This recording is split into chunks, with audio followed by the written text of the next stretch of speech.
Hello बच्चों, कैसे हो? बढ़िया एकदम। कैसी चल रही है सिंपल हार्मोनिक मोशन की सीरीज? मजा आ रहा है? यहां तक सारे लेक्चर देख लिए हैं। आज स्प्रिंग ब्लॉक सिस्टम का पार्ट 2 हम पढ़ने जा रहे हैं। ठीक है, ये 7th लेक्चर हो गया हमारा एसएचएम का। तो पिछले लेक्चर में क्या पढ़ा हमने? पिछले लेक्चर में हमने पढ़ा कि स्प्रिंग ब्लॉक सिस्टम क्या होता है और उसके एसएचएम का टाइम पीरियड कैसे निकालते हैं। कितना आया था? 2π√m/k। आज हम बात करेंगे इसके पार्ट 2 में कॉम्बिनेशन ऑफ स्प्रिंग्स की, कि सीरीज में स्प्रिंग लगी है, पैरेलल में स्प्रिंग लगी है, तब टाइम पीरियड कैसे निकालें, या तब उससे रिलेटेड सवाल को हम कैसे सॉल्व करें। ठीक है, ये सारी बातें होंगी। या कॉम्बिनेशन हो जाए, सीरीज में भी स्प्रिंग है, पैरेलल में भी है, तब टाइम पीरियड कैसे आएगा। या कोई कॉम्प्लेक्स सा सिस्टम बना के दिया है, उसका टाइम पीरियड कैसे निकालेंगे। या स्प्रिंग को कट कर दिया है पार्ट्स में, तब टाइम पीरियड कैसे निकालेंगे। इस तरह की सारी बातें आज के लेक्चर में होगी। तो पेन और कॉपी निकाल लें, इधर उधर चूहा खाना बंद करें, मस्ती सारी बंद करें। आ जाए, मस्ती यहां भी होगी। अरे मस्ती यहां भी होगी। बहुत बढ़िया लेक्चर है, बहुत मजा आएगा अगर आपने पुरानी चीजें इसकी पढ़ रखी है। अगर आपने पार्ट 1 देख रखा है तो इसमें बहुत मजा आएगा। चलिए बात करते हैं आज कॉम्बिनेशन ऑफ स्प्रिंग्स की। उससे पहले मैं पिछले लेक्चर का एक जनरल सा डिस्कशन ले लेता हूं कि मान लो यहां एक स्प्रिंग है और यहां एक मास m है, स्प्रिंग कांस्टेंट के। अगर मैं इसको इक्विलिब्रियम पोजीशन से थोड़ा सा आगे ले जाऊं और छोड़ दूं तो ये वापस आएगा, फिर इधर जुम जुम जुम जुम जुम जुम जुम जुम जुम जुम जुम और एसएचएम करेगा, जिसका टाइम पीरियड होगा, सब लोग बोलेंगे साथ में, 2π√m/k, जहां पे k स्प्रिंग कांस्टेंट है। यहां तक तो बात क्लियर थी। आज हम बात करेंगे कॉम्बिनेशन ऑफ स्प्रिंग की। कॉम्बिनेशन ऑफ स्प्रिंग की, मान लीजिए एक की जगह यहां पे मैं 2 स्प्रिंग लगा दूं और वही मास m यहां पे लगा दूं। मान लेते हैं इसका स्प्रिंग कांस्टेंट k1, इसका स्प्रिंग कांस्टेंट k2, जो कि इक्वल भी हो सकता है और अलग अलग भी हो सकता है। अब टाइम पीरियड कितना आएगा? 2π√m/k, पर k1 भी है, k2 भी है। तो ऐसे केस में हम लगते हैं 2π√m/ke। ke होता है इन दोनों स्प्रिंग का इक्विवेलेंट स्प्रिंग कांस्टेंट। जैसे इक्विवेलेंट रेजिस्टेंस निकालते थे हम, R1 R2, तो बोल देते थे R1 + R2 सीरीज में, बोलते थे इक्विवेलेंट रेजिस्टेंस। वैसे यहां पे ke इन दोनों का इक्विवेलेंट स्प्रिंग कांस्टेंट। बच्चों ये जो कॉम्बिनेशन है इसको हम बोलते हैं सीरीज कॉम्बिनेशन। दिख रहा है, एक के बाद एक सीरीज में लगा है। पर इसका इक्विवेलेंट k1 + k2 नहीं आता, इसका equivalent 1/ke is equals to 1/k1 + 1/k2। यानी रेजिस्टेंस जैसे पैरेलल में आंसर लाते थे, जब रेजिस्टेंस को पैरेलल में कनेक्ट करो तो ये आंसर आता था, वो स्प्रिंग में सीरीज में आंसर आता है। ऐसे आप दिमाग में याद रख सकते हो कि रेजिस्टेंस का जो आंसर पैरेलल में आता था, स्प्रिंग में वो आंसर सीरीज में आता है। इसको ऐसे भी लिख सकते हैं कि E is equals to k1 k2 upon k1 + k2, एक ही बात है। अब बात आती है चीज आई कैसे, और वो जानना जरूरी है क्योंकि 2009 IIT में जो सवाल आया वो इसके कंसेप्ट से आया, फॉर्मूले से नहीं। अगर हम माने कि इन दोनों स्प्रिंग को यहां से हम हटा दें, यदि मैं इन दोनों स्प्रिंग को यहां से रिमूव कर दूं, k1 और k2 को यहां से रिमूव कर दूं और उनकी जगह एक इक्विवेलेंट स्प्रिंग लगा दूं जिसका कांस्टेंट है ke, k1 k2 हटा के एक सिंगल स्प्रिंग लगा दी जिसका कांस्टेंट है ke, तब टाइम पीरियड 2π√m/ke लिख सकते हैं। अच्छा, मान लो इस मास m को मैंने यहां से x डिस्प्लेस किया आगे, यानी यहां पे भी मैंने इसको x डिस्प्लेस किया आगे। जब मैं इसको आगे x डिस्प्लेस करूंगा तो स्प्रिंग्स इसको पीछे की तरफ खींचेगी। मान लेते हैं यहां पे फोर्स पैदा हुई F और यहां पे भी फोर्स पैदा हुई F। यहां तक तो कहानी सेम है। यहां पे F के बाद एक ही स्प्रिंग है, यहां F के बाद 2 स्प्रिंग है। अब सुनो ध्यान से, ये वाली स्प्रिंग कितना खींचेगी? ये x खींचेगा तो स्प्रिंग भी x खींचेगी। तो यहां से हम F is equals to K E into x बोल सकते हैं स्प्रिंग फोर्स। यहां माइनस लिखते हैं, माइनस इसलिए लिखते हैं क्योंकि फोर्स पीछे लगेगी, वो मैंने इसे दिखा दिया डायग्रामेटिकली। फोर्स इधर लगेगी ना इस तरफ, के ई इंटू एक्स, आगे खींचोगे तो फोर्स पीछे, तो मैंने ऐसे ही लिख दिया, माइनस लिखने की कोई जरूरत नहीं है, डायरेक्शन दिखा दिया मैंने वेक्टोरियली। अच्छा जरा ऊपर वाले डायग्राम में देखो, ये नीचे इसका माइक का वायर है ना, वो मेरे शूज में स्टिक करने लगता है। जरा ऊपर वाले में देखो, अब देखो ये दोनों क्या बराबर से खींचेंगे? अगर आप इसको x खींचोगे आगे तो क्या ये भी x खींचेगा, ये भी x खींचेगा? सोच के अगर ये 1 सेंटीमीटर आगे बढ़ा तो क्या ये भी 1 सेंटीमीटर आगे, ये भी 1 सेंटीमीटर? नहीं भाई, अगर ये 1 सेंटीमीटर खींचा, ये भी 1 सेंटीमीटर खींचा, तो ये 2 सेंटीमीटर खींचेगा। यानी अगर ये x है तो ये दोनों x हो, ऐसा हो ही नहीं सकता। समझो बात को, अगर ये भी x खुल गया और ये भी x खुल गया तो टोटल ये 2x आगे जाना चाहिए था, तो ऐसा नहीं होगा। मान लेते हैं ये जब आपने खींचा तो ये आगे स्ट्रेच हुआ x2 और ये आगे स्ट्रेच हुआ x1, दोनों की स्ट्रेचिंग अलग अलग हुई। क्यों? क्योंकि हो सकता है एक स्प्रिंग ज्यादा टाइट हो, एक कम टाइट हो। जो ज्यादा टाइट है वो कम खींचेगी, जो ढीली सी है वो ज्यादा खींच जाएगी। ये कैसे पता चलेगा सर? जिसका के बड़ा, छोटी छोटी बातें समझते चलो, जिसका के बड़ा वो स्टिफ है, वो स्ट्रांग है, वो टाइट है। जिसका के बड़ा वो टाइट स्प्रिंग है। जो मान लो K2 बड़ा है तो X2 छोटा होगा X1 से, एक कम खींचेगी एक ज्यादा खींचेगी। नहीं होगा क्या ना, जब इसको आप खींचोगे पहले तो ये खींचेगा पूरा, फिर जब इसके खींचने की क्षमता खत्म तब ये खींचना स्टार्ट होगा। अच्छा अब इसमें कितनी फोर्स पैदा होगी? पीछे की तरफ फोर्स पैदा होगी K2 X2 और इसमें पीछे की तरफ फोर्स पैदा होगी K1 X1। अब सुनो बड़ा इंपॉर्टेंट पॉइंट, हमारे सिलेबस में जितना भी स्प्रिंग है वो सब मासलेस है। हमारे सिलेबस में जितना भी स्प्रिंग है वो सब मासलेस है, यानी आप इन स्प्रिंग्स को एक रोप की तरह, एक वायर की तरह भी टैकल कर सकते हो, जैसे हम रोप या वायर के क्वेश्चन करते थे। अगर मैं कहूं इन दोनों स्प्रिंग्स को हटा के एक वायर लगा दो और यहां पे मास m लगा दो, सुनो ध्यान से, अगर इन दोनों स्प्रिंग को हटा के एक वायर लगा दो या रोप लगा दो तो यहां पे यदि टेंशन T है तो यहां पे भी टेंशन T होगा, यहां पे भी टेंशन T, यहां पे भी टेंशन T, यहां पे भी टेंशन T, हर जगह टेंशन सेम होगा। मासलेस रोप में, मासलेस वायर में, मासलेस स्ट्रिंग में, मासलेस आई रिपीट स्ट्रिंग में। हमारे सिलेबस में आप स्प्रिंग की कहानी को स्ट्रिंग की तरह टैकल कर सकते हो। मतलब जो टेंशन यहां पे वही टेंशन यहां, पूरे स्प्रिंग में टेंशन क्या रहेगी? हर जगह सेम। मतलब जो फोर्स F यहां पे आई वही यहां पे, वही यहां पे। कहना मैं क्या चाह रहा हूं, मैं ये कहना चाह रहा हूं, ध्यान से देखो, K2X2 is equals to F which is again equal to K1X1। यही फोर्स F सब में जाएगी, सब में अलग अलग फोर्स नहीं आएगी।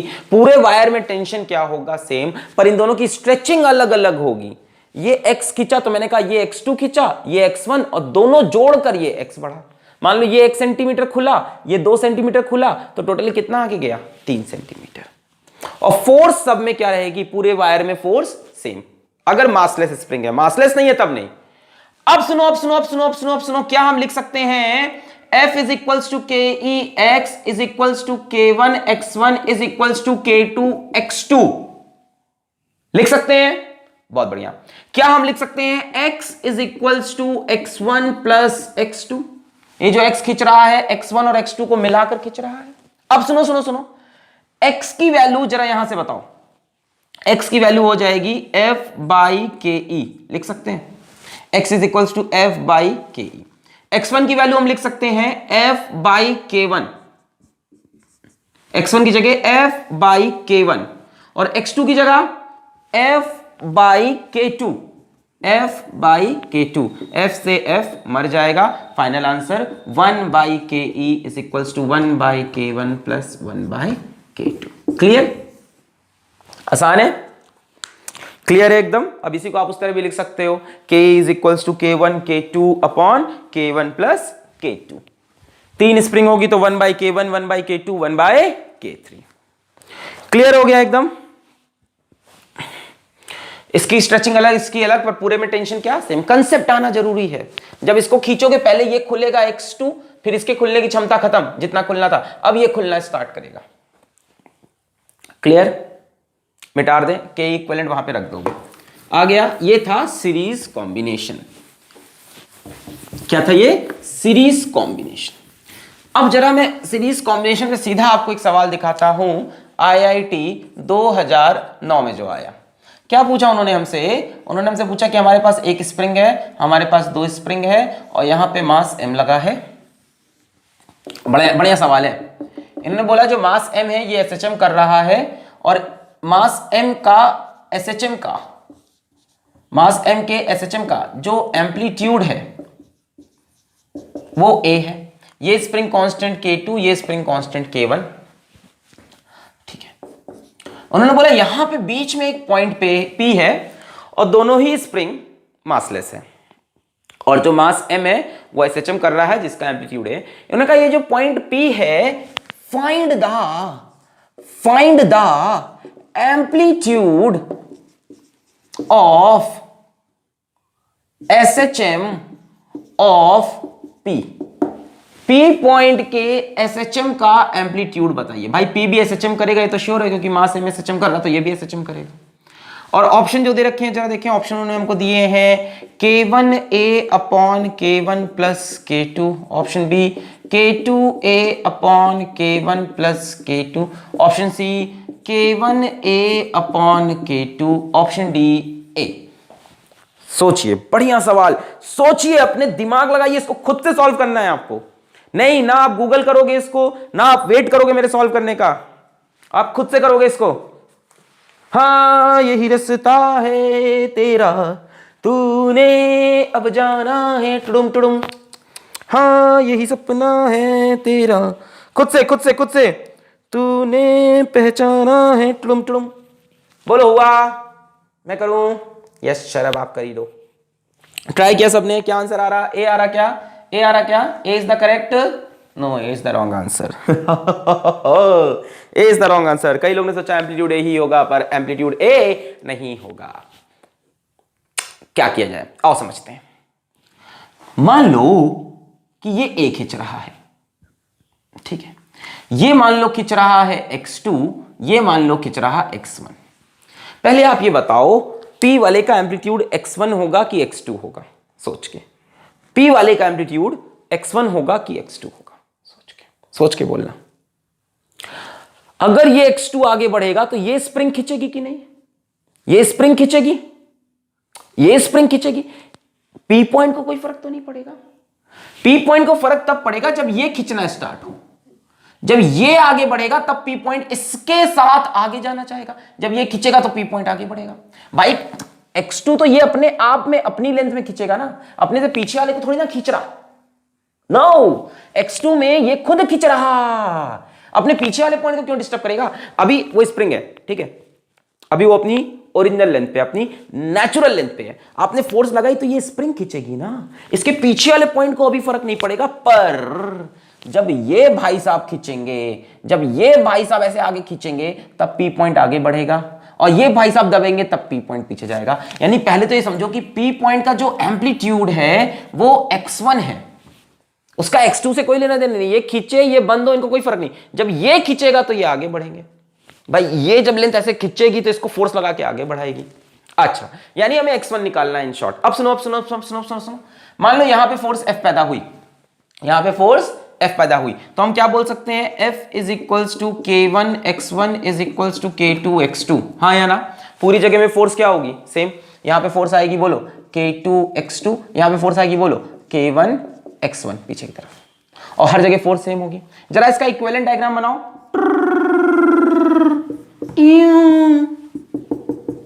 ये मैंने इसका इक्विवेलेंट डायग्राम बनाया। मास कितना खींचेगा? A, स्प्रिंग कांस्टेंट KE, यहां पे फोर्स इसमें भी कितनी आएगी? F, इक्विवेलेंट में भी फोर्स F आएगी भाई, है ना? वहां तक तो सेम है कहानी। अब बताओ, यहां से मैं लिख सकता हूं F is equals to KE into A, yes और नो? यानी यही F इक्वल टू हो जाएगा KE इंटू A। कुछ गलत कर रहा हूं क्या? मैंने कहा इन दोनों का इक्विवेलेंट, ये A खींचा तो यहां पे फोर्स कितनी पैदा होगी? KEA। ये A खींचा, ये x2 खींचा, ये x1, तो यहाँ फोर्स k2x2, यहाँ k1x1, पूरे में फोर्स क्या होगी सेम, तो वही है k1x1 के इक्वल वही k2x2 के और वही ke के। फिर मैंने बोला पीक का एम्पलीट्यूड असल में कौन है, x1, x1 की वजह से आगे बढ़ रहा। अब आपको x1 की वैल्यू चाहिए, x1 is equals to KEA upon K1। ध्यान से देखो, x1 is equals to KEA upon K1। KE निकाल सकते हो आप, ये कौन सा कॉम्बिनेशन है, सीरीज, सीरीज के लिए KE की वैल्यू बोलो K1 K2 upon K1 plus K2, रख दो K1 K2 upon K1 plus K2, और साथ में ये K1 लिखा हुआ है इंटू A, K1 से K1 मर गया। फाइनल आंसर इज x1 की वैल्यू आ रही है K2A upon K1 plus K2, option B. बोलो आया, बोलो आया, बोलो आया। सिंपल कंसेप्ट पे था। अगर कोई बच्चा रट के आया, अगर कोई बच्चा रट के आया कि इसका स्प्रिंग कांस्टेंट, सॉरी इक्विवेलेंट, हम equivalent spring constant 1/K1 1/K2 से कर देंगे, तो उससे ये सवाल बनने वाला नहीं है। उसको ये सब चीजें पता ही नहीं है कंसेप्ट अंदर की। क्लियर हुआ एकदम बढ़िया से। इसका एम्पलीट्यूड इसकी वजह से बनेगा, इसकी वजह से नहीं। ये खुलेगा, इसको कोई फर्क नहीं। जब ये खुलेगा तो ये आगे जाएगा, और जब ये बंधेगा तो ये, देखो ये खुलेगा तो ये आगे गया, ये बंद हुआ तो ये वापस आया। यानी जितना ये खुलेगा बंद होगा उतना इसका एम्पलीट्यूड होगा। फिर मैंने बोला कि मान लेते हैं यहाँ फोर्स है, यहाँ होगी K2x2, यहाँ होगी K1x1, सब में फोर्स बराबर होगी, बराबर किया। फिर मैंने इनका इक्विवेलेंट बनाया, बोला इक्विवेलेंट स्प्रिंग कांस्टेंट KE, ये एक खिंच रहा है तो फोर्स लगेगी KEA, यही फोर्स यहाँ, यही यहाँ। मैंने बोला फिजिकल चाहिए। फिर मैंने बोला x1 की वैल्यू KEA अपॉन K1, फिर KE की value K1 K2 upon K1 plus K2 रख दिया, खेल खत्म। बोलो क्लियर है, जोर से बोलो जय माता दी, सारे बोलो जय माता दी। क्लियर है, बहुत बढ़िया। आगे बढ़े। ए क्या बोलती छू, हाँ ए क्या मैं बोलूं। पैरेलल कॉम्बिनेशन, सुन सुना करती के पैरेलल कॉम्बिनेशन। देखें पैरेलल कॉम्बिनेशन क्या होता है, एक स्प्रिंग ऊपर एक स्प्रिंग नीचे, ऐसे कॉम्बिनेशन को हम पैरेलल कहते हैं। जैसे पैरेलल लाइंस दिखती हैं वैसा पैरेलल कॉम्बिनेशन दिखता है। क्या बात है, क्या बात है, क्या बात है, तालियां। K1 और ये K2 जैसी कि पैरेलल लाइंस होती हैं वैसा पैरेलल कॉम्बिनेशन। ना ना ना ना ना, ये कंसेप्ट गलत है, ऐसा मत समझना। पैरेलल कॉम्बिनेशन का मतलब है कि स्प्रिंग का एक हिस्सा मास से बंधा हो और दूसरा हिस्सा फिक्स्ड सपोर्ट से लगा हो। एक हिस्सा मास से बंधा हो और दूसरा हिस्सा फिक्स्ड सपोर्ट से लगा हो, यह पैरेलल का मतलब है। जैसे सीरीज का मतलब था कि स्प्रिंग का एक हिस्सा या तो फिक्स सपोर्ट से लगा हो या तो मास से लगा हो। स्प्रिंग का एक हिस्सा या तो फिक्स सपोर्ट से या तो मास से, पर एक हिस्सा स्प्रिंग का जरूर से दूसरी स्प्रिंग से कनेक्टेड हो, तभी बोलेंगे सीरीज। ताल से ताल मिला, मतलब मिलना चाहिए दोनों। पैरेलल में ऐसा नहीं है, पैरेलल में दोनों हिस्से बंधे होंगे, एक मास से बंधा होगा एक फिक्स्ड पॉइंट से। सीरीज में या तो एक मास से बंधा हो या तो फिक्स पॉइंट से, पर एक हिस्सा, एक एंड जरूर आपस में बंधा होगा, आपस में बंधा होगा। जैसे मैं आपसे यहीं पे पूछूं,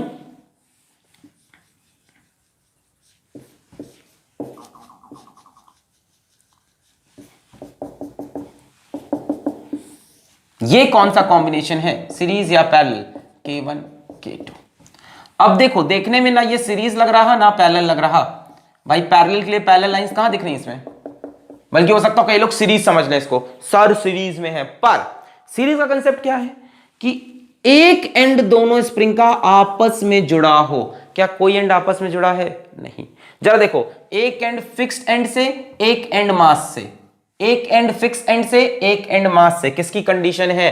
पैरेलल कॉम्बिनेशन की। एक एंड फिक्स, एक एंड, यानी ये भी पैरेलल है और ये भी पैरेलल। कई बच्चे इसमें कंफ्यूज रहते हैं, इसको पैरेलल नहीं समझते। जैसे ये डायग्राम बन के आता है एग्जाम में कई बार, तो बच्चे इसको सीरीज कॉम्बिनेशन समझते हैं। ध्यान से, ध्यान से, ध्यान से, ये सीरीज है कि पैरेलल? ये पैरेलल है। एक हिस्सा फिक्स्ड एंड से, एक हिस्सा मास से, एक हिस्सा फिक्स्ड एंड से, एक हिस्सा मास से, एक हिस्सा फिक्स्ड एंड से, एक हिस्सा मास से। कौन सा है कॉम्बिनेशन? Parallel combination. सीरीज में दो हिस्से आपस में जरूर जुड़े होंगे। क्लियर है?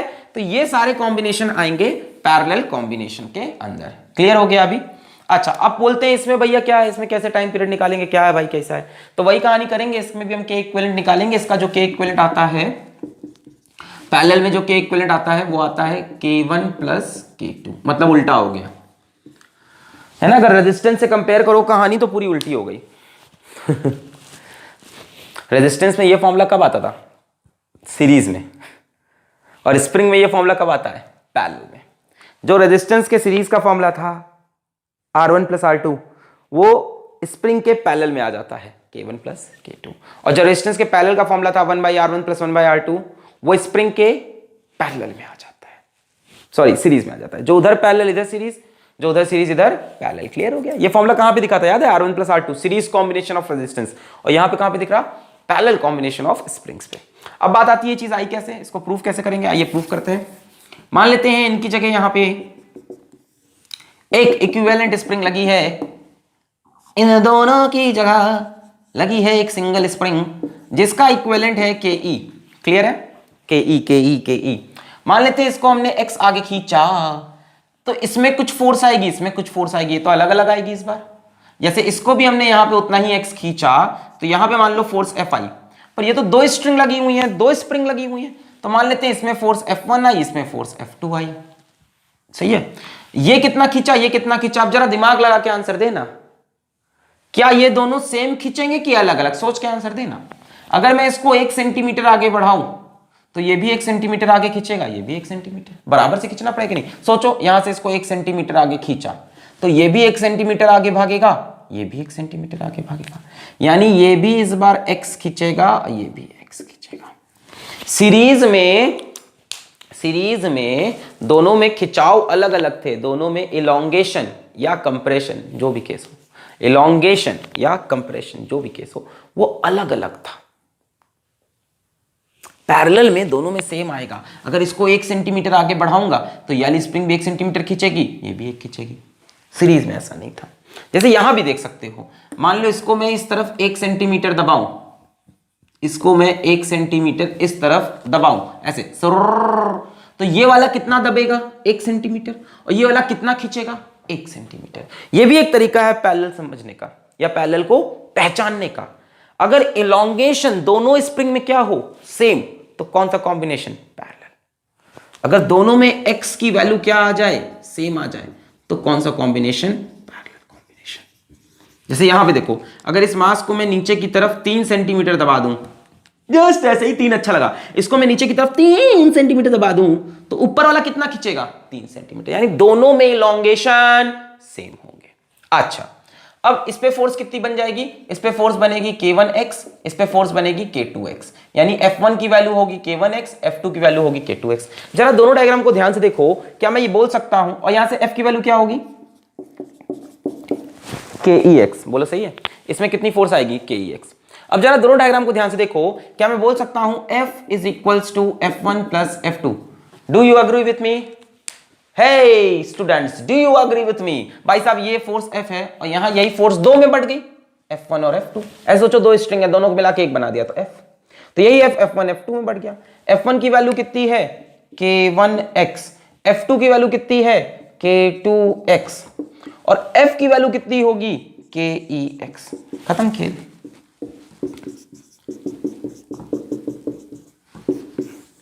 बोलो क्लियर है? साथ में कंसेप्ट आना जरूरी था कि कैसे आया, क्या हुआ। क्लियर हुआ एकदम बढ़िया से? पैरेलल में इलोंगेशन क्या होता है? सेम।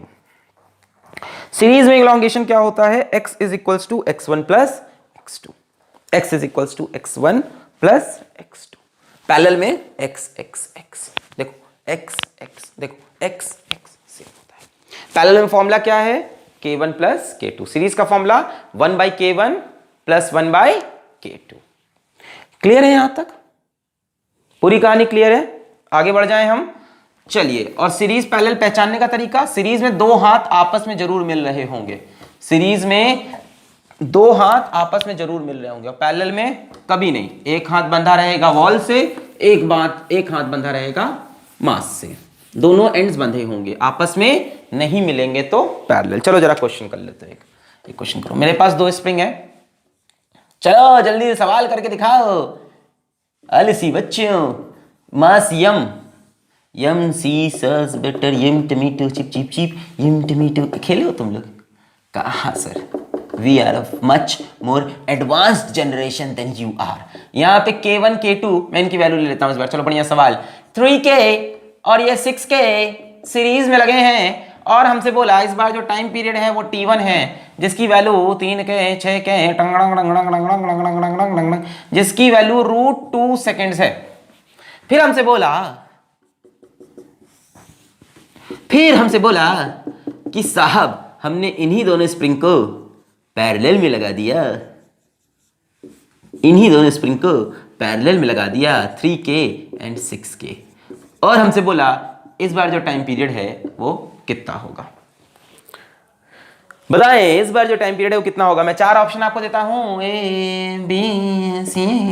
आपको पता है टाइम पीरियड का फॉर्मूला क्या है? T is equals to pi under root M by K equivalent. तो आपके पास ऑप्शंस हैं under root 3 by 2 seconds, under root 2 by 3 seconds, 3 by 2 seconds, 2 by 3 seconds. चलिए बताएं सेकेंड वाले का टाइम पीरियड। खुद से सॉल्व करेंगे, पॉज करके खुद से सॉल्व करेंगे। करे हर मैदान फतेह, करे हर मैदान फतेह। देखो अब एग्जाम पास आ गए हैं, जरूरत है आपको मोटिवेशनल गाने सुनने की, हर समय मोटिवेटेड रहने की। हो चले किया जाए, देखा जाए। ओके पहला वाला हमारा कॉम्बिनेशन कौन सा है? सीरीज कॉम्बिनेशन है। सीरीज कॉम्बिनेशन का के इक्विवेलेंट कितना आएगा? बोलो सीरीज कॉम्बिनेशन का के इक्विवेलेंट कितना आएगा? K1 K2 upon K1 plus K2। ये भी कर सकते हो 1/K1 1/K2, जो तुम्हें अच्छा लगे, जितनी आपकी श्रद्धा हो महाराज। 1/K1 प्लस 1/K2, इसका एलसीएम लोगे तो 6K आएगा। ये 2 से मल्टीप्लाई होगा तो यहाँ 2 और यहाँ 1 यानी 3, 3 2 जा 6, 1/2K यानी यहाँ से K इक्विवेलेंट की वैल्यू हो जाएगी 2K। बोलो सही है? K equivalent is 2K। बोलो क्लियर है? 1/K is equals to 1/3K 1/6K 6K 3 2 जा 6 ऊपर 2 2 प्लस 1 3 3 जा 3 ठीक। यहाँ पे आ जाओ, ये कॉम्बिनेशन है पैरेलल। पैरेलल में के का फॉर्मूला क्या होता है? K1 plus K2। पैरेलल में रेजिस्टेंस का सीरीज वाला formula K1 plus K2, 3K plus 6K is equals to 9K। Clear है? अब कुछ नहीं करना है, T2 बनाम T1 रेशियो निकाल लो। T2 की वैल्यू होगी 2 पाई अंडर रूट M बटे, फॉर्मूला क्या है? 2 पाई अंडर रूट M बटे K इक्विवेलेंट। तो T2 में K इक्विवेलेंट कितना है? 9K डिवाइडेड बाई T1 के लिए भी 2 पाई अंडर रूट M बटे K इक्विवेलेंट रखना है। T1 का K इक्विवेलेंट कितना है? 2K upon 2K। 2 पाई M K मर गया। फाइनली ये 2 ऊपर जा जाएगा, है ना? √2/9। बोलो सही है? 2 ऊपर चला गया, √2/9 आ रहा। फाइनल आंसर इज √2/9 यानी √2/3 लिख सकते हैं। प्लस माइनस 3 मत बोलना, टाइम है, टाइम पीरियड। √2/3। तो T2 अपॉन T1 की वैल्यू है √2 इज इक्वल्स टू √2/3। यहां से T2 is equals to √2 into √2 हो जाएगा 2/3। So the final answer is 2/3 seconds, option D. बोलिए आ गया समझ में? क्लियर था? हलवा सवाल था। एक बार सीरीज कॉम्बिनेशन लिया, एक बार पैरेलल लिया। टाइम पीरियड का formula 2 pi under root M by K equivalent. इस बार का K इक्विवेलेंट कितना होगा? 1/3K 1/6K आंसर आएगा 2K। इस बार का K equivalent 3K plus 6K 9K। T2/T1 का सिंपल रेशियो निकाला है। बोलो क्लियर? बहुत बढ़िया। चलिए तो आपको हलवे हलवे सवाल समझ में आने लगे, बहुत बढ़िया। जरा ये क्वेश्चन करके दिखाएं। ऐसा हलवा ही है कुछ, अब इसमें नया, बहुत कुछ नया मैं नहीं कर पाऊंगा, मैं कितनी भी कोशिश कर लूं। However hard I may try, I will never be able to make a new question out of these things. Wait.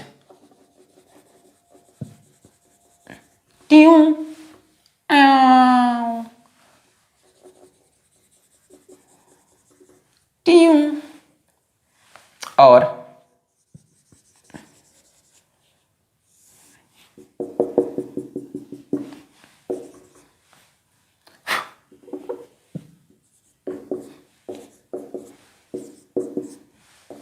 ए, एक और कर लो बी।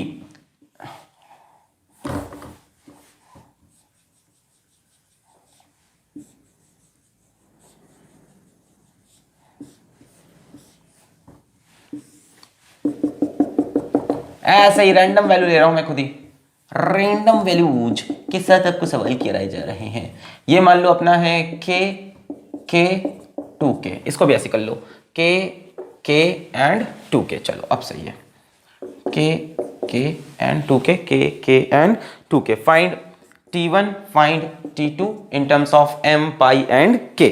चलो in terms of m, pi and k, in terms of m, pi and k। पहला वाला बढ़िया सवाल है, सोच के आंसर दीजिएगा, जल्दबाजी में नहीं, सोच के। चाहता कितना तुमको दिल, तुम नहीं जानते, क्या है मेरे दिल की मुश्किल, तुम नहीं जानते। पहला वाला करें, चलो पहले वाले में दिमाग लगाना।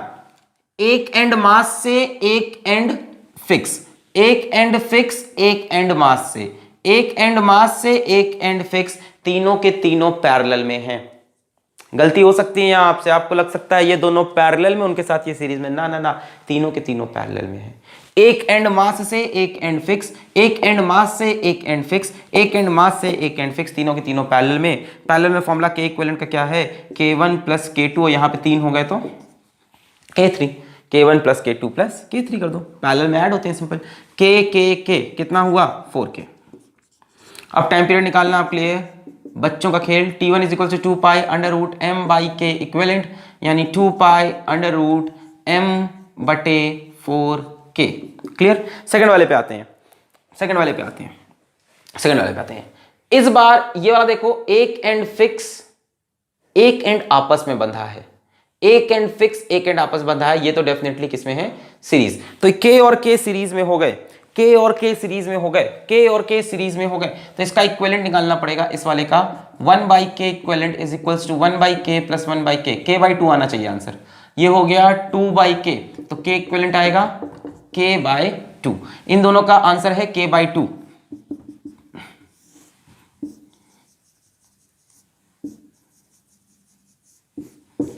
ये है 2k, ये है k बाई 2। अब जरा ध्यान से देखो, k बाई 2 और 2k किस में हो गए, बोल भाई, पैरेलल में हो गए। पैरेलल के लिए k equivalent is equals to 2k plus k by 2। ये कितना हो गया 2 4 5k बाई 2। बस अब टाइम पीरियड निकाल सकते हो। t2 इज इक्वल्स टू 2 पाई, कहां लिखूं ये, t2 is equals to 2 pi under root m by k equivalent, k equivalent जगह 5k बाई 2, तो 2m बाई 5k। बोलो सही कर रहा हूं, ये दोनों सीरीज में k बाई 2 और 2k पैरेलल में तो हो जाएगा 2.5k, है ना, k बाई 2 और 2 2.5k, तो 5 बाई 2k। क्लियर है, अब समझ में आ गया, सीरीज पैरेलल कुछ भी कर लोगे, ठीक है। दोनों के कॉम्बिनेशन आएंगे, देखो एक सीरीज में था, अब इनके साथ ही पैरेलल में था, कर लेंगे, बहुत बढ़िया। सब आसान आसान सवाल आपसे हो जाएंगे। चलिए अब आपको मैं एक बढ़िया सवाल दिखाता हूं, बहुत ही प्यारा सवाल, बहुत ही खूबसूरत सवाल, जिसमें सीरीज पैरेलल कॉम्बिनेशन की अप्रोच लगना बंद हो जाएगी। और मैं अब उम्मीद करूंगा, चलो पहले मैं आपको कटिंग ऑफ स्प्रिंग दिखा देता हूं, फिर वो कराता हूं। कटिंग ऑफ स्प्रिंग्स, तो यहां पे हम कटिंग चाय की बात नहीं कर रहे हैं, कटिंग ऑफ स्प्रिंग की बात कर रहे हैं कि स्प्रिंग को अगर हम काट दें छोटे छोटे टुकड़ों में, छोटे छोटे टुकड़ों में। मान लो यहां पे एक स्प्रिंग है बहुत लंबी सी, जिसका स्प्रिंग कांस्टेंट k और लेंथ l है, और इसको मैं 2 टुकड़ों में काट दूं, कचक।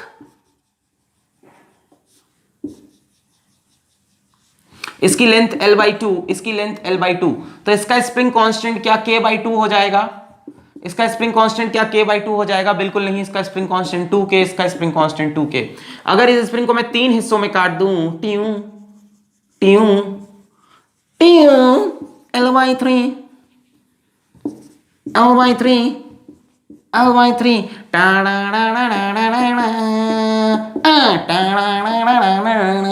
भाई साहब अगर आप 3 हिस्सों में काटेंगे तो स्प्रिंग कांस्टेंट 3 गुना बढ़ जाएगा, और यदि आप इसको n हिस्सों में काटेंगे, तुम हमारे जितने टुकड़े करोगे हम उतने गुना बढ़ते जाएंगे। यदि आप इसको n हिस्सों में काटेंगे, यदि आप इसको n हिस्से में काटेंगे, यानी l बटे n, l बटे n, l बटे n, l बटे n, l बटे n, तो स्प्रिंग कांस्टेंट हर एक हिस्से का n के n के n के n के n के हो जाएगा। जितने हिस्सों में काटोगे स्प्रिंग कांस्टेंट उतने गुना बढ़ जाएगा। यानी spring constant k is inversely proportional to length of spring provided other factors remain constant. आप लेंथ इसको काटते जाओगे स्प्रिंग कांस्टेंट बढ़ता जाएगा। 2 हिस्से में काटा डबल हो गया, 3 हिस्से में काटा ट्रिपल हो गया, 4 हिस्से में काटोगे 4 गुना हो जाएगा, n हिस्सों में काटोगे n गुना हो जाएगा। सिंपल सा कंसेप्ट समझ में आ गया, बहुत बढ़िया। सवाल दे दूं मैं? Hello guys, are you ready for the question? Yes sir. Clear है? कुछ इसमें नई बात नहीं है? इसमें सर बहुत कुछ हो सकते है। देखो यहां एक मास m, एक स्प्रिंग है जिसकी लेंथ l है, स्प्रिंग कांस्टेंट k, पता नहीं, कुछ नहीं पता। ये बढ़िया एसएचएम कर रहा। इसके एसएचएम का टाइम पीरियड है 2 सेकेंड्स। इस स्प्रिंग को मैंने 2 पार्ट में काटा। इस स्प्रिंग को मैंने 2 पार्ट में काटा और दोनों पार्ट को पैरेलल में लगा डाला। ठीक है, ये उसी स्प्रिंग के 2 छोटे छोटे बच्चे हैं, है ना। उसी स्प्रिंग को मैंने 2 पार्ट में काटा और 2 पार्ट को अलग अलग पैरेलल में लगा डाला। हमसे बोला इस सिस्टम का टाइम पीरियड कितना होगा।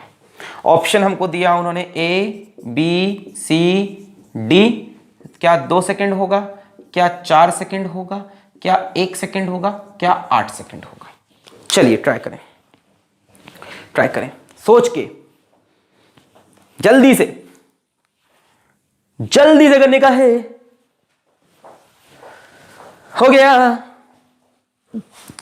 मिटा रहे इसको। ओके, जब 2 हिस्सों में काटेंगे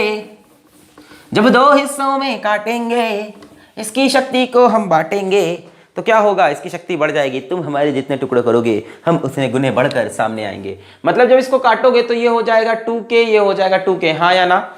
यानी ये जो दोनों स्प्रिंग दिख रही हैं इनका स्प्रिंग कांस्टेंट 2k और 2k हो जाएगा। जब आप इसको हाफ करोगे तो स्प्रिंग कांस्टेंट डबल हो जाएगा। बस अब कुछ नहीं, इक्वेशन लिखनी है। यहां से t1 की वैल्यू बोलो 2π√m/k। यहां से t2 की वैल्यू बोलो 2π√m/k इक्विवेलेंट। अब ये दोनों पैरेलल में, प्यारे बच्चों पैरेलल में k इक्विवेलेंट की वैल्यू क्या होती है? पैरेलल में k इक्विवेलेंट होता है k1 + k2। सीरीज में वो होता है जो रेजिस्टेंस में पैरेलल में होता है, तो पैरेलल में वो होता है जो रेजिस्टेंस में सीरीज में ऐड होता है, तो ऐड हो गया। तो ये कितना हो गया 4k। T2 = 2π√m/4k। आपसे T2 की वैल्यू पूछ रहा है। T2 बेटा व्हाट इज द वैल्यू? तो T2 by T1 कर देंगे तो T2 की वैल्यू है 2π√m/4k और T1 की वैल्यू है 2π√m/k। 2π से 2π मर गया, m से m मर गया, k से k मर गया, तो ये सब तो मर ही गया। तो बचा क्या 1/4 अंडर रूट के अंदर यानी 1/2। तो T2 = T1/2। T1 की वैल्यू दे रखी है 2 सेकेंड, 2/2 का आंसर होता है 1। तो final answer is C 1 second. Clear. काटा तो 2k हो गया, फिर टाइम पीरियड 2π/m/k इक्विवेलेंट, इसका k इक्विवेलेंट 4k, फिर मैंने दोनों का रेशियो निकाला और आंसर आ गया। क्लियर है? हाँ भाई सर क्लियर है, अब तो समझ में आ गया है सर। आगे बढ़ी। कटिंग ऑफ स्प्रिंग समझ में आ गया। जितने हिस्सों में स्प्रिंग को काटोगे स्प्रिंग कांस्टेंट उतने गुना बढ़ जाएगा। उसके बाद सीरीज में कनेक्ट करें या पैरेलल में कनेक्ट करें? सीरीज में करोगे तो आंसर फिर वही आएगा। ज्यादा बातें बोल जाता हूं ना। अगर स्प्रिंग को काट के सीरीज में कनेक्ट कर दोगे तो वापस वही स्प्रिंग बन जाएगी। अरे गधेले, ये स्प्रिंग है, इसको काटा फिर इसको सीरीज में कनेक्ट कर दिया, कोई फर्क पड़ेगा क्या? कोई फर्क नहीं पड़ेगा। काटोगे, मान लो ये k था, काटने के बाद 2k हुआ, 2k को आपने सीरीज में लगाया। सीरीज का फॉर्मूला बोलो k इक्विवेलेंट का, k1 k2 upon k1 + k2, 1/k1 वाला भी लगा सकते हो। तो 2k × 2k upon 2k + 2k is 4k, k cut गया, 2 2 4, 2 से 2 कट गया, फाइनल आंसर k। मतलब काट के सीरीज में लगाने पे कोई फर्क आंसर में नहीं पड़ेगा। इस पॉइंट को याद रखोगे ना, घटिया सी बात है, इसको याद भी कर रखोगे। काटा, वापस लगा दिया, वापस एक स्प्रिंग कांस्टेंट सेम आ जाएगा। दिखा दिया मैंने, प्रूफ भी कर दिया। पैरेलल में कहानी चेंज हो जाएगी। क्लियर हो गई? करना आ गया। मान लो 3 हिस्से में काटे तो 3k 3k 3k, पैरेलल में लगा दोगे तो क्या हो जाएगा 9k, 2 pi under root m by 9k। उसके बाद रेशियो निकाल दोगे टाइम पीरियड का। कर पाओगे खुद से? एक सवाल चलो करके दिखा देना ये वाला। मान ले प्यारे बच्चे, ये हमको दिया है मास m है, स्प्रिंग कांस्टेंट k है, और इसका टाइम पीरियड मान लो हमसे बोल देता है, कुछ भी ले लेता हूं मैं प्यारा सा, मान लो बोल देता है टाइम पीरियड इज 18 सेकंड, और हमसे बोलता है इस स्प्रिंग को मैंने 3 बराबर के टुकड़ों में काटा और 3 बराबर के टुकड़ों को मैंने पैरेलल में कनेक्ट किया। अब हमसे पूछा इसका टाइम पीरियड कितना होगा, तो कमेंट में आप इसका आंसर करेंगे। इसको 3 बराबर के टुकड़ों में काटा और तीनों को पैरेलल में लगाया, तो नया टाइम पीरियड क्या होगा, इसको आप कमेंट करेंगे। Yes sir, we will comment answer. Clear है? मिटा दें? ओके। अब मैं आपसे एक उम्मीद करूंगा कि आप जीवन में कुछ अच्छा करें और शैतानियां कम करें। नहीं, मैं ये उम्मीद करूंगा, ये सब उम्मीद उसको फालतू की है भी नहीं, मुझे पता है तुम शैतान हो, तुम शैतानी करोगे। अच्छा, तो मैं आपसे ये उम्मीद करूंगा कि आप इसका पिछला लेक्चर देख के इस लेक्चर में आए होगे। पिछले लेक्चर में मैंने आपको टाइम पीरियड निकालने का पूरा तरीका सिखाया था कि पहले इक्विलिब्रियम पोजीशन पकड़ो, इक्विलिब्रियम पोजीशन से x डिस्प्लेस करो, x डिस्प्लेस करके नेट फोर्स की इक्वेशन लिखो, नेट फोर्स की इक्वेशन कोशिश करो मैथ्स लगा के कुछ इसके पास आ जाए, F is equals to minus k x. जब यहां पे पहुंच जाए तो टाइम पीरियड होगा 2 pi under root m by k. बोलो याद है इतनी बात? नहीं याद है तो SHM 06 के लेक्चर SHM 06 फिजिक्स वाला यूट्यूब पे टाइप करके उसके शुरुआत के 10-12 मिनट देख लो, उसमें ये बातें मैंने की है कि कैसे किसी भी SHM का टाइम पीरियड निकालते हैं। अब जरा देखो कैसे किसी भी SHM का टाइम पीरियड, मान लो एक कॉम्बिनेशन में आपको देता हूं बड़ा खूबसूरत सा, है टफ नहीं, है टफ नहीं, बस बच्चा रट के अगर आया है तो नहीं बनेगा। वो बच्चा रट के आया कि हमको इसको सीरीज या पैरेलल में ही नापना है, तब वो सवाल नहीं बन सकता। देखो ध्यान से, मान लो ये फ्रिक्शनलेस सरफेस है, मान लो ये फ्रिक्शनलेस सरफेस है, यहां स्प्रिंग कांस्टेंट K है, यहां से 90 डिग्री पे ये भी एक स्प्रिंग बंधी है जिसका कांस्टेंट K है same. Let this angle be theta, theta, अच्छा let this angle be 45 degree.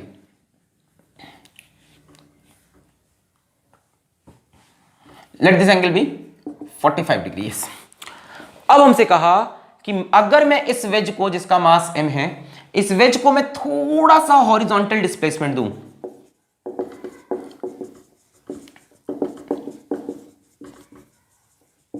कैसा हॉरिजॉन्टल डिस्प्लेसमेंट दिया, स्मॉल हॉरिजॉन्टल डिस्प्लेसमेंट दूं x मान लो ऐसे, तो ये SHM तो ऐसे ऐसे करेगा भाई, इसको ऐसे खींच करके छोड़ोगे तो जुर्र जुर्र जुर्र जुर्र करेगा।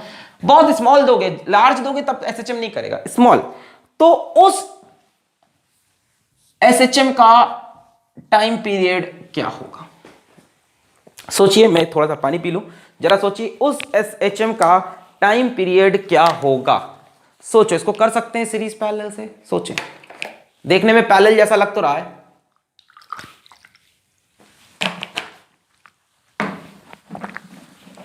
पैरेलल जैसा लग तो रहा है, आई अग्री पैरेलल जैसा लग रहा है। एक एंड फिक्स है और एक एंड मास से लगा है, एक एंड फिक्स है एक एंड मास से। पर दिक्कत यह है कि पैरेलल में हमारा अभी तक एंगल नहीं था, 180 डिग्री पे कहानी थी, स्ट्रेट लाइन चल रही थी ना, ऐसे ऐसे जुड़ा था या ऐसे ऐसे जुड़ा था। ये कुछ अलग है, सीधा जुड़ा फिर टेढ़ा जुड़ा।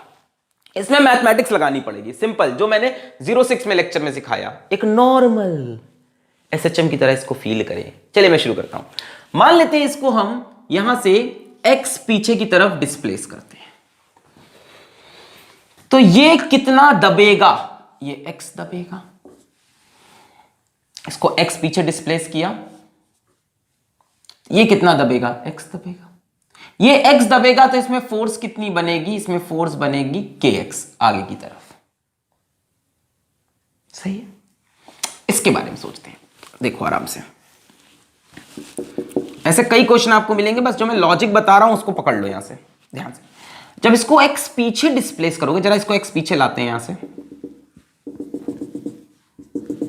मान लो यहां आ गया, ठीक है, पहले से कितना पीछे आ गया, मान लो x पीछे आ गया। तो ये जो स्प्रिंग बंधी थी ये भी x खिंच जाएगी? नहीं, ये स्प्रिंग कहां बंधी थी, यहां बंधी थी ना, ये यहां पहुंच जाएगी। ये स्प्रिंग यहां बंधी, मान लो ये पॉइंट P है, तो ये पॉइंट P खिंच के यहां पहुंच जाएगा P डैश पे। बोला सही बोल रहा हूं? ये होगा कहानी में। Can you realise this? Can you realise this? Yes sir we can. ये पॉइंट P था, ये खिंच, जब इसको ये इधर खींचोगे ऐसे तो स्प्रिंग खिंचती हुई नीचे आ जाएगी, यहां से यहां आ गई।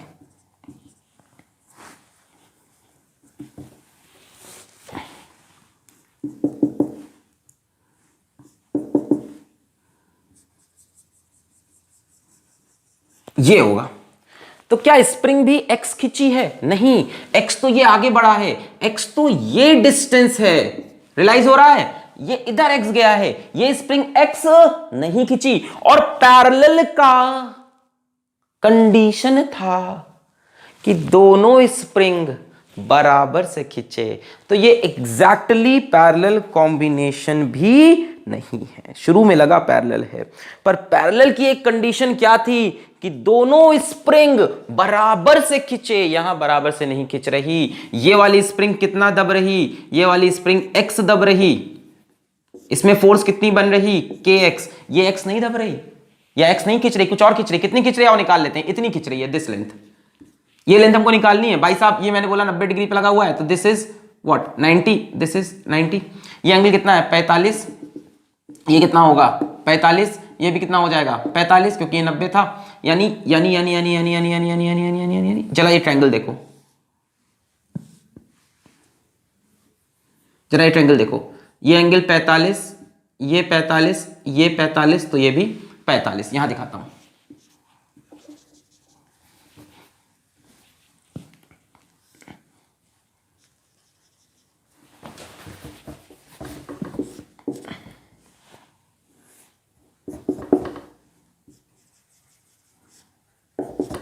ये देखो, ये angle 90,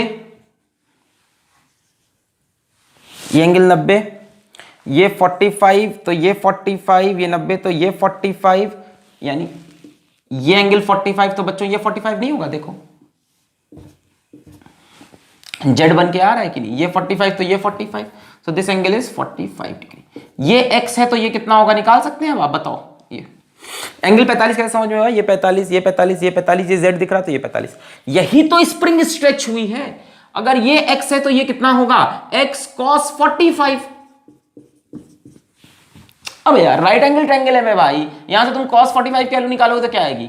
cos 45 is base, sorry ये रहा base upon hypotenuse, hypotenuse x है, तो base is equals to x cos 45। Clear है? ऐसे भी देख सकते हो, x का इधर कितना कंपोनेंट आएगा? x cos 45, x cos 45 यानी x बाई रूट 2। यानी स्प्रिंग जो खिंची है ये वाली, वो खिंची है x बटे रूट 2। x नहीं खिंची, x तो ये ऐसे पीछे गया है, स्प्रिंग खिंची है x बटे रूट 2। तो प्यारे बच्चों इसमें कितनी फोर्स आएगी? इसमें फोर्स आएगी kx बटे रूट 2। भाई कितना खींचा? x बटे रूट 2, तो इसमें फोर्स कितनी आएगी? kx बटे रूट 2। अब अगर kx बटे रूट 2 इधर आ रही है, क्या SHM ये इस डायरेक्शन में कर रहा है? फिर से ये हमारा वेज,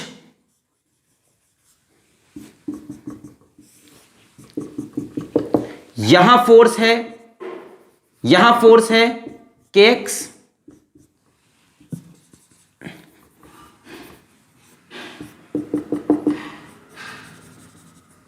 और यहां पे इस तरफ फोर्स आ रही है kx बटे रूट 2।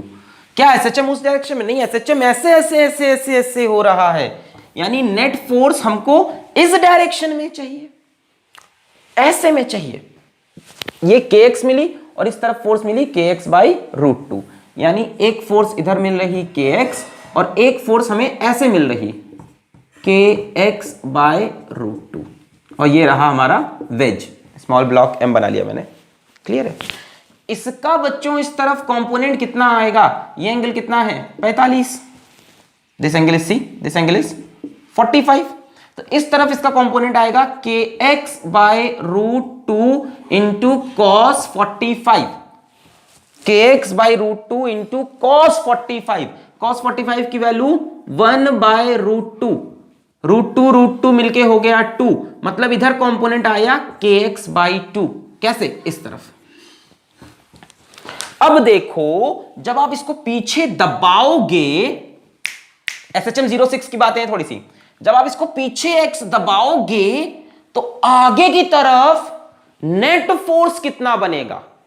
kx तो ये बनाएगा, ये kx/√2 इधर बना रहा था, उसका ये वाला कंपोनेंट कितना है? kx/2। यानी जब आप ब्लॉक को x पीछे दबाओगे तो F नेट मिलेगा kx प्लस kx/2 और आगे लगा दूंगा माइनस। क्यों माइनस लगाया? क्योंकि x जब पीछे ले जा रहे हैं तो फोर्स आगे आ रही, F x के अपोजिट है। जब x पीछे ले जा रहे तो फोर्स आगे है। ये एग्जैक्टली पैरेलल कॉम्बिनेशन नहीं है क्योंकि दोनों में बराबर बराबर स्ट्रेचिंग नहीं है। इसको x दबाया तो ये x ही दबा, पर जब ये x पीछे आया तो ये स्ट्रिंग कितना खुली? x/√2। तो इसमें फोर्स kx/√2। पर इस तरफ SHM नहीं कर रहा, SHM ऐसे कर रहा, तो मुझको सारी फोर्स इस डायरेक्शन में चाहिए थी। इसने फोर्स बनाई kx, इसने बनाई kx/√2 का cos 45 यानी kx/2। नेट फोर्स इस डायरेक्शन में kx प्लस kx/2, ये हो गया 3kx/2 माइनस 3kx/2।